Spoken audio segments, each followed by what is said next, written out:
السلام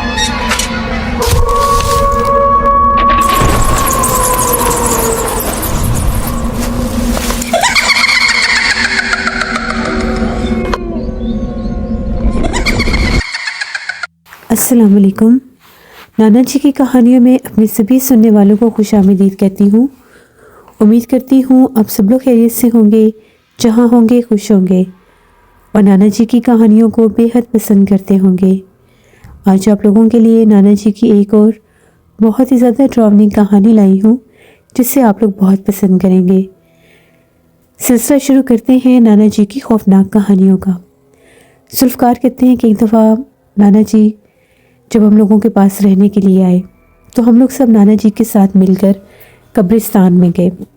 وہاں پر ہم لوگوں کا جو گاؤں کا قبرستان تھا، نانا جی جب بھی آتے تھے وہاں پر اپنے بزرگوں کی قبروں پر جا کر فاتح خوانی ضرور کرتے تھے۔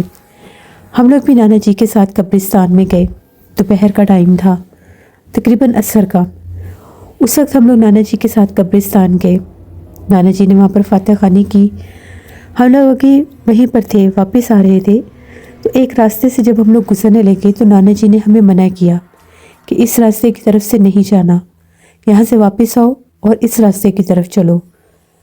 اس وقت تو ہم لوگوں نے نانا جی سے کچھ بھی نہیں پوچھا، کیونکہ نانا جی نے ہمیں بہت زیادہ غصے سے اس طرف جانے سے منع کیا۔ ہم لوگوں کو اپنے آگے کی طرف کر کے نانا جی پیچھے پلٹ کر کھڑے رہے اور کچھ دیر وہاں پر کچھ پڑھتے بھی رہے۔ ہم لوگوں کو نانا جی نے کہا کہ جتنی جلدی ہوتا ہے قبرستان سے باہر چلو۔ ہم لوگ سب قبرستان سے باہر آ گئے۔ ہم لوگوں کے آنے کے بعد بھی نانا جی 5 منٹ کے بعد باہر آئے۔ وہ ابھی بھی پلٹ کر پیچھے دیکھ رہے تھے۔ ہمیں سمجھ میں نہیں آیا کہ ماجرا کیا ہے۔ ہم لوگ نانا جی کے ساتھ گھر واپس آ گئے۔ تھوڑی دیر کے بعد ہم لوگوں نے نانا جی سے پوچھا کہ نانا جی آپ نے ہمیں اس طرف جانے سے کیوں روکا؟ وہاں پر ایسا کیا تھا جو آپ نے ہمیں اس طرف جانے سے روک دیا؟ اور آپ اتنے غصے میں کیوں آگے تھے؟ اور آپ اتنی دیر سے باہر کیوں آئے؟ ہم نے نانا جی سے سارے سوال ہی پوچھ لیے۔ نانا جی تھوڑی دیر خاموش رہے۔ وہ کوئی پڑھائی کر رہے تھے اور گھر کے اوپر حصار کر رہے تھے۔ انہوں نے کہا کہ میں ابھی تم لوگوں کو تمہاری ساری باتوں کا جواب دے دوں گا، صرف مجھے تھوڑا سا ٹائم دو۔ وہ اٹھے اور گھر کے چاروں کونوں میں جا کر نانا جی نے دم کیا اور آ کر کچن میں ہم لوگوں کے پاس بیٹھ گئے۔ نانا جی نے 3 گلاس پانی کے پیے، جبکہ موسم سردی کا تھا۔ ہم لوگوں نے نانا جی کو مزید تنگ نہیں کیا کہ وہ خود ہی ہمیں بتائیں گے، تو نانا جی نے ہمیں یہ بتایا۔ تھوڑی ہی دیر کے بعد نانا جی کہنے لگے کہ جب ہم لوگ قبرستان میں فاتح خوانی کر رہے تھے اس وقت وہاں پر ایک غیر مرئی مخلوق موجود تھی، ایک جنی تھی وہاں پر۔ وہ وہاں پر ہم لوگوں کو دیکھ کر شرارت کرنا چاہ رہی تھی، کیونکہ اسے پتا تھا کہ میں ایک عامل ہوں اور میں اسے جان لوں گا یا اس کی موجودگی کا مجھے پتہ چل جائے گا۔ اسی ٹائم اس نے وہاں سے کچھ پتھر اٹھا کر ہم لوگوں پر پھینکنے چاہے۔ اگر تم لوگ اس راستے کی طرف چلے جاتے تو وہ تم لوگوں کو شاید دھکا دے دیتی یا شاید تم لوگوں کے اوپر حملہ کرنے کی کوشش کرتی۔ وہ بالکل تم لوگوں کے راستے کے درمیان میں کھڑی تھی، جبکہ ہمیں وہاں کچھ بھی نظر نہیں آ رہا تھا۔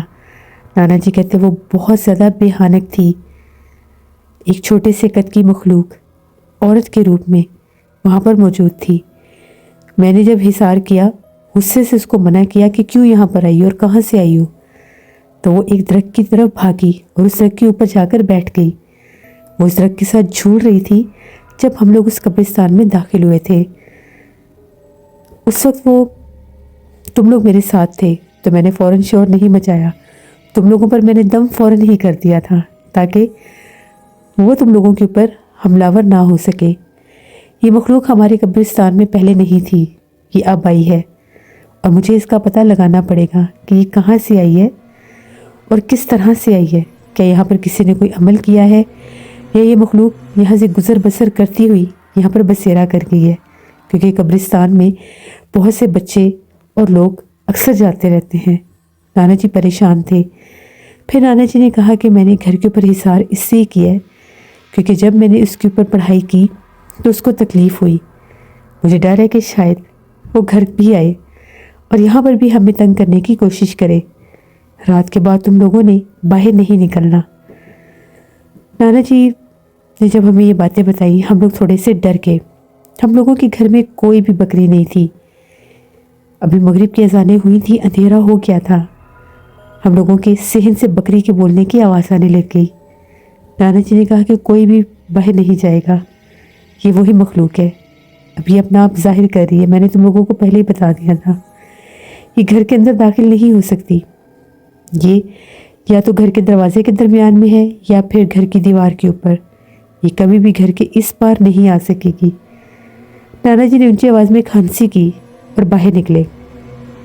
وہاں سے جو ہم لوگ لکڑیاں چلاتے تھے وہاں سے ایک دہکتی ہوئی لکڑی بھی اٹھا لی، اور جیسے ہی باہر نکلے تو وہ مخلوق جو ہے کالی بکری کے روپ میں ہم لوگوں کی صحن کی دیوار کے اوپر تھی، بالکل چھوٹے سی بکری بن کے، وہ بکری کا جیسے بچہ ہوتا ہے ویسے وہ دیوار کے اوپر تھی۔ جب نانا جی باہر نکلے نانا جی نے پڑھائی کی اور کہا کہ تم یوں باز نہیں آؤ گی، تمہیں ٹھیک کرنا ہی پڑے گا۔ نانا جی نے وہ دہکتی ہوئی لکڑی اس کی طرف اچھال دی تو وہ وہاں سے غائب ہو گئی۔ نانا جی کو پتہ لگ گیا کہ یہ مخلوق شریر ہے، تنگ کرنے والی ہے، تو یہ اگر یہاں تک آئی ہے تو اس کا مطلب ہے یہ قبرستان میں جانے والے لوگوں کو بھی پریشان کرے گی، اس کا کوئی نہ کوئی حل نکالنا ہوگا۔ اس رات بھر تقریباً ہم لوگوں کے گھر سے بکری کے بولنے کی، کبھی بلی کے بولنے کی آوازیں آتی رہیں، لیکن گھر کے اندر نہیں، گھر کے باہر، جیسے ہم لوگوں کے گھر کا دروازہ ہے وہاں پر۔ صبح نانا جی جب جاگے، نانا جی باہر نکلے، اس وقت تک وہ مخلوقات وہاں سے جا چکی تھیں کیونکہ فجر کی اذان شروع ہو گئی تھی۔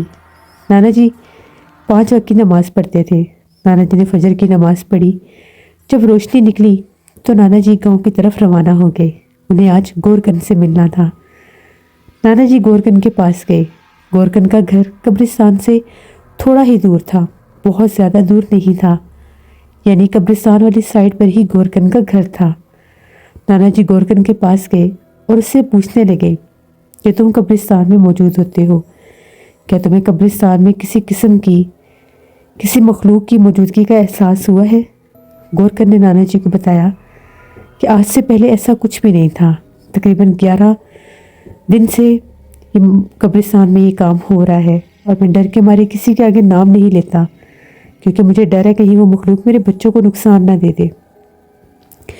نانا جی نے پوچھا مجھے ساری بات بتاؤ کہ تمہیں کیسے محسوس ہوا؟ اس نے یہ کہا کہ آج سے 11 دن پہلے مغرب کا ٹائم تھا، مجھے قبرستان میں آگ جلنے کی، جیسے آگ جلتی ہے اس طرح سے روشنی دکھائی دی، تو میں جلدی سے قبرستان کے اندر جب داخل ہوا تو کیا دیکھتا ہوں ایک شخص تھا کالے لباس میں۔ وہ آدمی جو تھا ایک درخت کے پاس بیٹھ کر کچھ جلا رہا تھا اور ساتھ کچھ پڑھ رہا تھا، جیسے کچھ پڑھ کے وہ اس آگ میں گرا رہا تھا۔ وہ میرے سے خاصا دور تھا، میں نے اس کو آوازیں دی تو جب اس نے مجھے دیکھا تو وہ جلتی ہوئی آگ چھوڑ کر قبرستان کے پچھلے حصے کی طرف بھاگ گیا۔ میں اس کے پیچھے کافی بھاگا لیکن مجھے وہ نظر نہیں آیا۔ جب میں اس جلتی ہوئی آگ کے پاس گیا تو وہاں پر میں نے عجیب و غریب چیزیں دیکھی۔ 3-4 اینٹیں جوڑی ہوئی تھیں اور ان کے اوپر مختلف نقشے بنے ہوئے تھے، ساتھ کچھ نیمبو کاٹ کے رکھے ہوئے تھے، اور کالے رنگ کا کپڑا تھا جس میں سوئیں اور ایک پتلا بھی تھا۔ وہ پتلا اس نے آدھا آگ میں جلا دیا تھا۔ میں بہت زیادہ ڈر گیا کہ کسی نے جادو کا عمل کیا ہے۔ میں نے اپنے بڑوں سے سنا ہوا تھا کہ جادو کے عمل کی چیزوں کو ہاتھ نہیں لگاتے، اس لیے میں نے ان چیزوں کو ہاتھ نہیں لگایا، وہیں پر چھوڑ کر واپس آ گیا۔ جب میں صبح اگلے دن گیا تو وہاں پر سب کچھ غائب ہو چکا تھا، وہ اینٹیں سب کچھ، شاید وہ آدھی رات کو وہاں سے آ کر لے گیا ہو۔ اس کے بعد سارا دن تقریباً نارمل رہا۔ میں جتنی بار بھی قبرستان میں جاتا تھا مجھے کسی کی آواز آتی تھی، ایسے لگتا تھا جیسے کوئی عورت ہے اور وہ مجھے آوازیں دے رہی ہے، باقاعدہ کسی عورت کے بولنے کی آواز آتی تھی، لیکن مجھے دکھائی کوئی بھی نہیں دیتا تھا۔ مجھے لگا کہ شاید میرا وہم ہے۔ اسی شام مغرب کی بات ہے، مجھے آج پھر وہم تھا کہ کہیں وہ بندہ دوبارہ عمل کرنے نہ آئے، تو میں قبرستان کی طرف گیا۔ جیسے میں قبرستان کی طرف گیا وہاں پر کوئی بھی نہیں تھا۔ تبھی مجھے کسی عورت کے بولنے کی پھر سے آوازیں آنے لگیں۔